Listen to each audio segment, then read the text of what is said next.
This question should be taken from your textbook. Find integer k such that this is equals to k square root 3, and the question specifically say that without using calculator you have to find the value of k. Now when they say without using calculator, it means that it will show step-by-step working.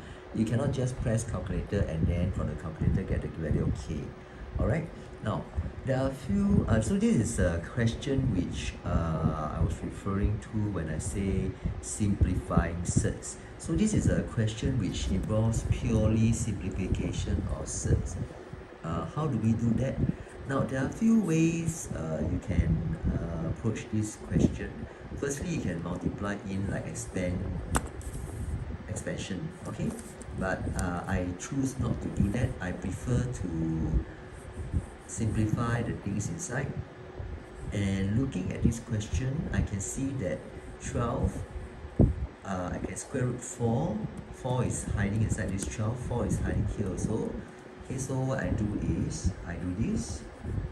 This one I leave it. I do this. And this I rationalize because this is the only one inside the bracket that requires rationalizing. And this, perhaps if you can think about it, what do you think should be inside here? Now the clue is very obvious.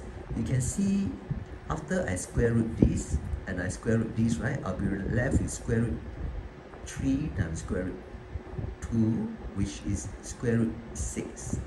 And there's a square root 6 here. So definitely, you don't have to think too hard. It should be 6 times something.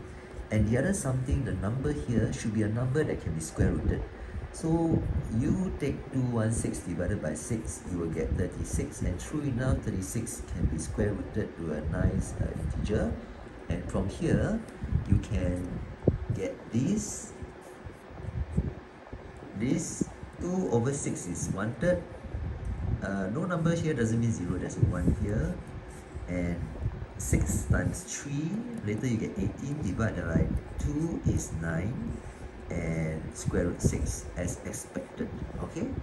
Yeah, so that is simplification. Unless you see, with our n in mind, we know that there should only be one surd with a common number, okay, unless it's like square root 3 plus square root 5, then probably this will be a square root 5. But because there's only a square root 3, you know that all this has to be the same. So there's some strategy involved in solving this question. How about the next step? The next step is when I will simplify all this. This is just 1 and 1/3 minus this, that's 1, 1 plus this is 10. And then when I